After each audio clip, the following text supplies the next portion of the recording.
Good morning friends. Today जो मैंने एक टॉपिक्स लिया है, आज कोई क्वेश्चन पेपर का सॉल्यूशंस नहीं होने वाले इधर। सिर्फ एक टॉपिक मैंने लिया है रियल एनालिसिस। तो मैं इसके बारे में कुछ बुक्स के इंफॉर्मेशन और प्रीवियस ईयर्स के क्वेश्चन पेपर्स के कितने मार्क्स आते हैं, नियर अप्रोक्सीमेट माई कैलकुलेशन, सो मैं बताऊंगा आपको ये। तो फ्रेंड्स, क्योंकि अभी फेस्टिवल है हमारा, अभी होली का त्योहार है, तो मैं सबसे पहले सबको होली की ढेर सारी बधाई देता हूँ। आप रंग लगाएं, रंग करें, जैसे आने वाला समय आपका रंगों भरा हो, मैं ये उम्मीद कर सकता हूँ। दैट सो उम्मीद है मुझे, और आप आगे अच्छा भी करेंगे।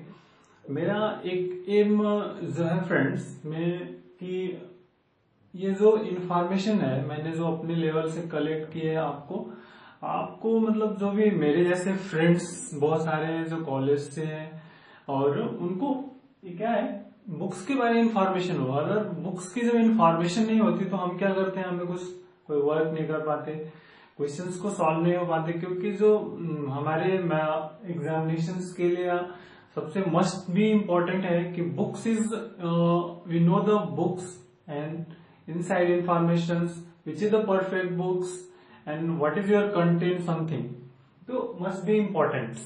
तो रियल एनालिसिस के लिए जो मस्ट बी इम्पोर्टेंस है, फर्स्ट जो मैंने एक Indian writers and foreign writers मैंने कुछ ज्यादा पढ़ी नहीं है फ्रेंड्स, तो मैं अपने लेवल से जो आपके इंडियन राइटर्स हैं उनके बारे में कुछ आपको बता रहा हूँ, तो आप वो टेक केयर करें एंड वॉच हियर्स। तो फर्स्ट चीज है, जैसे इंडियन राइटर्स जो हमारे हैं, मैं फर्स्ट नंबर पे फ्रेंड्स रखूंगा the elements of real analysis is a very important है। एलिमेंट ऑफ रियल एनालिसिस बहुत ही इंपॉर्टेंट बुक्स है, and writers is name Shanti Narayan and doctor MD. Raj Singhania, that is Singhania is a बहुत ही important books है। कंसेप्टली concept बहुत ही clear given है, problems more than given है, तो आप इसको सॉल्व कर सकते हैं, और बहुत ही मतलब हेल्पफुल होगी for the examination of net gate CSIR Hindi, the real CSIR net oblique gate and any other जो रिलेटेड एग्जामिनेशन है, that is a very helpful for this. तो दैट इज हियर। नेक्स्ट जो मैं सेकंड नंबर पे आपको अगर कहूंगा कि आप सेकंड नंबर पे कौन से बुक्स ले सकते हैं, the introduction to real analysis, that is the writer of S.K. Mapa, is बहुत ही इंपॉर्टेंट बुक्स है। इसमें मतलब आपको बेसिक इंफॉर्मेशन गिवन है, theory is given, exercise more than given. Here theory plus example, solve example is also given, but is here theory plus concept and exercise is more than given. So prior to the introduction of real analysis, a very important book of S.K. Mapa. And next आते हैं mathematical analysis, ये बहुत ही famous है, S.C. Malik and Savita Arora की books है, the Malik's is also is important books for real analysis purpose of this. बहुत सारे आपको मैट्रिसेस जो कॉम्पैक्टनेस है और समथिंग है वो आपको मिल जाएंगे। सो मैथमेटिकल एनालिसिस की बुक्स है S.C. मलिक, सविता, बट मैं इन दोनों से ज्यादा इस पे इन दोनों को रिफर करूंगा, दैट इज हियर, इसलिए मैंने इसको थर्ड नंबर पे रखा है। That is content is very good. अब मैं ये डिसाइड नहीं कर सकता मतलब ऐसा कि कौन से बुक्स अच्छे हैं, बट मैंने जो ऑब्जर्व किया, मैंने जो पढ़ा है, that is good books. Next एक बेसिक फॉर इंफॉर्मेशन के लिए अनदर बुक्स है friends, the basic course in real analysis, that is Ajit Kumar and S. Kumar Sen, that is ये दिल्ली के आसपास बुक चलती है, that is a very important है दिल्ली के आसपास। सो आप परचेज कर सकते हैं, basic information also given here clear. So that is, और एक real analysis A.R. Vashishtha is मैं रखूंगा यार फोर्थ नंबर पे।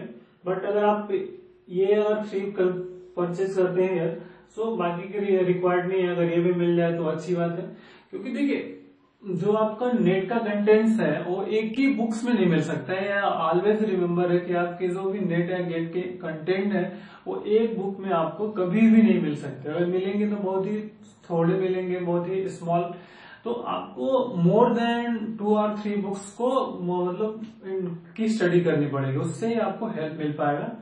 एंड हियर थोड़े बेसिक कंसेप्ट के थ्रू अगर आते हैं फ्रेंड्स, तो मैं एक आपको सजेशन दूंगा हियर की आप RD शर्मा एक IITs की बुक्स है मैथमेटिक्स के लिए, आपको बेसिक थोड़े उसमें आपको फंक्शन के बेसिक इंफॉर्मेशन मिल जाएंगे, सेट्स के बेसिक इंफॉर्मेशन आल्सो मिल जाएगा, set, power set, another related to the injective surjective function, trigonometrical function. So here is some basic information मिल जाएगा आपको RD शर्मा के बुक से, that is a very important. अगर हम foreign, ये तो इंडियन राइटर्स है, अब मैं फॉरेन राइटर्स में आ जाए तो अब मैं बोलूंगा कि आप रूडीन की बुक्स आप परचेज कर लीजिए, दैट इज स्पेलिंग करेक्ट है और not, I do not say, but here the Rudin theory is very, theory given है, बहुत ही थ्योरी कंसेप्ट गिवन है, तो आप इसे परचेज करें एंड देख सकते हैं, आपको लाइब्रेरी में अगर वो आपके कॉलेज में अवेलेबल है तो आप again this take care and xerox given. So एक बेसिक इन्फॉर्मेशन। अब टॉपिक है फ्रेंड्स, हम क्या क्या पढ़ सकते हैं और क्या क्या रीडिंग कर सकते हैं कि हमें रियल एनालिसिस में बेटर स्कोर कर सके वो, बट फर्स्ट हम उसके बारे में डिसाइड करेंगे। बट हियर फर्स्ट एक प्रीवियस एनालिसिस है, द प्रीवियस ईयर मार्क्स जो आते हैं this are not fix, that is कुछ कम बेसी हो सकता है, क्योंकि हो सकता है क्वेश्चन काउंटिंग में मिस्टेक्स हो गए हो, तो जनरली दैट है।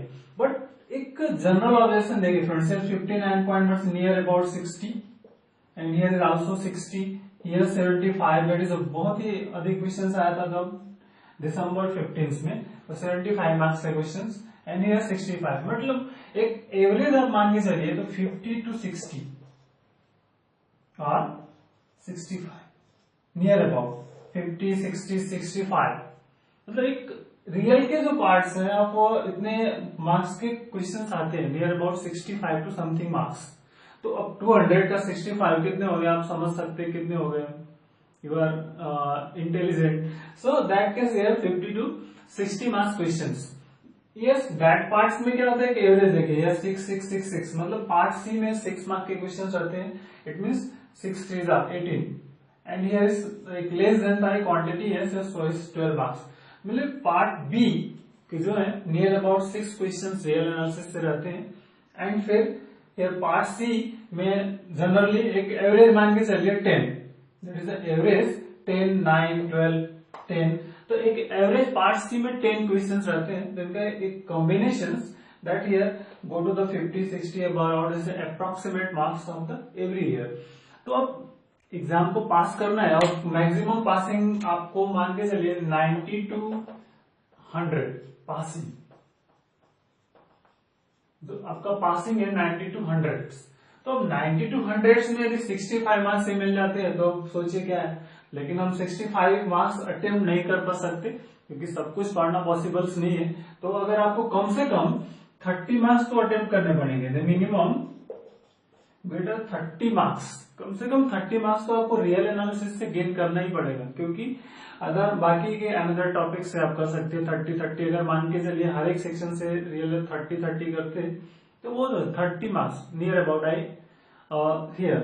सो मैं ऑब्जर्वेशन, तो अगर 30 करते हैं आप 30 सेकेंड सेक्शन से भी कर सकते हैं, इसमें एक और पार्ट होता है रियल विथ लीनियर अलजेब्रा, तो दैट केस हियर, सो आप 30 समथिंग, बट टास्क हियर अब मेन है इंपॉर्टेंट कि टॉपिक कौन कौन से आप कवर कर सकते हैं, जब टॉपिक कौन से कवर करेंगे जिससे कि आप रियल एनालिसिस में बेटर कर सकते हैं। तो आप प्रीवियस ईयर के क्वेश्चंस पेपर को देखें और उसमें देखें कि कौन से टॉपिक्स पे क्वेश्चंस आते हैं। जैसे फर्स्ट एक क्वेश्चन रखता रहता है लिमिट से रिलेटेड होता है, इनफाइनाइट सीरीज से limit and tending to infinity या समथिंग, जो रिलेटेड प्रॉब्लम्स होते हैं। फिर नेक्स्ट टॉपिक होता है सीरीज का, इनफाइनाइट सीरीज है, और फिर सम ऑफ इनफाइनाइट सीरीज आते हैं। Continuity, discontinuity is important, countable uncountable sets important है, और फिर 1-1 onto functions is important, related that topics problems आते हैं। And uniform continuities, uniform convergence is important, uniform continuity and uniform convergence is very important, क्योंकि हर बार इस topics पे एक प्रॉब्लम दो प्रॉब्लम हो रहते हैं। तो यूनिफॉर्म कन्वर्जेंस एंड कंटिन्यूटीज को आप बहुत ही प्रॉब्लम सॉल्व करें। और फिर इम्प्रॉपर इंटीग्रल्स आता है, मल्टीपल इंटीग्रल्स हैं, लेवेक्स इंटीग्रल्स हैं, मेजर थ्योरी जो हमें नहीं आती। सो एक ऑब्जर्वेशन। नेक्स्ट आप क्या कर सकते हैं, सीरीज के को थोड़ा पढ़ सकते हैं, सीरीज इंपॉर्टेंट है। उसके बाद मैट्रिक्स स्पेस आता है। मैट्रिक्स स्पेस के बहुत सारे प्रॉब्लम्स होते हैं, लेकिन मैं एक जनरल कहूंगा आपको, जो अगर आपको क्वेश्चंस आते वो सॉल्व करने की कोशिश करें, जो आपने अगर पढ़ा है। मैट्रिक्स स्पेस, टोपोलॉजी या जो अनदर टॉपिक्स है, तो अगर आप उसको जानते नहीं तो आप उसको छोड़ दीजिए, निग्लेक्ट दिस, क्योंकि टॉपिक्स बहुत है और आप कितना पढ़ सकते हैं एट ए टाइम्स, कितना कर सकते हैं, that is important. Real analysis is not easy topics, क्योंकि ये वेरी कंसेप्चुअल प्रॉब्लम्स होते हैं और इसके बहुत, अगर आपको अच्छे से आती है रियल एनालिसिस तो आप क्या कर सकते हैं, बहुत ही कम टाइम में मोर देन मार्क्स गेन कर सकते हैं। That is important real analysis. So importance है रियल एनालिसिस का। बट अगर आपको नहीं आते हैं तो already you get the 0 marks. So that take care. And here real analysis के प्रॉब्लम्स को आप थोड़े सॉल्व करें। मैं ऐसे अभी तो चल रहा है, अभी मैं क्वेश्चन पेपर के सॉल्यूशंस कर रहा हूं जिससे आपकी हेल्प हो। ऐसा नहीं है कि मैंने ये चैनल सिर्फ अपने लिए बनाया है, चलो इससे बहुत सारे मुझे पैसे मिलने वाले, इनकम मिलने वाले फ्रेंड्स, ऐसा कुछ नहीं है। पैसे क्या मिलेंगे क्या नहीं वो इन फ्यूचर, बट मैंने ये इसलिए शुरू किया है कि मेरे जैसे बहुत सारे लोग हैं, बहुत सारे मेरे ऐसे फ्रेंड्स हैं जो कॉलेज से निकलते हैं लेकिन उनको कुछ आइडियाज नहीं होता कि क्वेश्चन, जो प्रीवियस ईयर के क्वेश्चन उनको कैसे सॉल्व किया जाता है, क्या टेक्निक अप्लाई कर सकते हैं कि जिससे कम टाइम में क्वेश्चन सॉल्व होता। तो आपको ऐसा लगता होगा, नहीं बहुत लोगों के कमेंट्स आते हैं कि क्वेश्चन बहुत लेंथी सोल्यूशन है, बट मेरा टारगेट फ्रेंड्स ये है कि मैं क्या कर सकूं, आपको क्वेश्चंस के फुल डिटेल सोल्यूशन दे सकूं, जिससे अगर रिलेटेड टॉपिक्स आए तो आप सॉल्व कर सकें। एक क्वेश्चन को अनदर आप टास्क रखें कि एक क्वेश्चन को सॉल्व करने के बहुत सारे मेथड्स होते हैं, ऐसा नहीं मतलब कि सिर्फ एक ही प्रॉपर वे में सॉल्व हो सकते हैं क्वेश्चंस। तो अब मुझे कौन सा मेथड आता है या किसी और को कौन सा मेथड आता है या किसी क्लास के थ्रू कौन सा सॉल्यूशंस मिला है, तो वो डिफरेंट मेथड्स होते हैं। तो आप उसको ऑब्जर्व करें, चेक करें कि कौन से मेथड्स हम अप्लाई करें या सॉल्व करें। मुझे जो मेथड्स अवेलेबल हो जाते हैं मैं आपको प्रोवाइड कर देता हूँ एंड कर रहा हूँ और कंटिन्यू करता रहूंगा, आपकी हेल्प करता रहूंगा। सो ऐसे ये चलता रहेगा। अब ये कभी मतलब शुरू किया है तो बंद नहीं होने वाला है। तो एनदर्स, तो आप टास्क रखें, सपोर्ट करें मेरे चैनल्स को, मुझे मेरे वीडियोस को लाइक करें, शेयर करें, जिससे बहुत सारे जैसे मेरे जैसे फ्रेंड्स हैं गांव में या जो आउटर्स में है वो रहने हैं, उनको हेल्प हो सके। तो the real analysis the important है। तो आप ये टॉपिक्स है, ये बुक्स इंफॉर्मेशन है, इनसे नोट्स बनाए एंड कलेक्ट करें, then we gets and others. बहुत ही आज मैं बहुत हैप्पी हूँ फ्रेंड्स कि आप लोगों की सपोर्ट से आज मेरे चैनल्स को 1000 मतलब मेरे चैनल 1000 सब्सक्राइबर्स कंप्लीट कर ली, मतलब हो गए। आप ही लोग हैं जिसके थ्रू मतलब चैनल्स को मेरे 1000 सब्सक्राइबर। मैं पहले शुरू किया था तो मैं सोचता था कैसे होंगे बहुत सारे चैनल्स के, मैं सब्सक्राइब देखता था कि मेरे 1-1 लाख 2-2 लाख है, 20-20 हजार है, 50-50 हजार है। तो मैं सोचा मेरे चलो 1500 भी हो गए तो मतलब धीरे धीरे मेरा अच्छा होगा, जैसे लोगों तक ये इनकम मेरी इन्फॉर्मेशन मतलब मेरी इन्फॉर्मेशन पहुंचती रहेगी। So that is here. So today बहुत ही मुझे खुशी हुई कि लोगों ने मुझे मेरे चैनल्स को सपोर्ट किया है, जो कमेंट दे रहे हैं आप, उससे मैं बहुत ही हैप्पी हूँ। और इन फ्यूचर्स मुझे अच्छा करने के लिए प्रोत्साहन मिल रहा है कि हाँ नहीं मैं बहुत आगे अच्छा करता रहूंगा और आपकी हेल्प करता रहूंगा। सो आपको टेक केयर करें। और हियर और अगेन मैं होली की आपको बधाई देता हूँ। Happy Holi and thank you, bye bye, जय हिंद।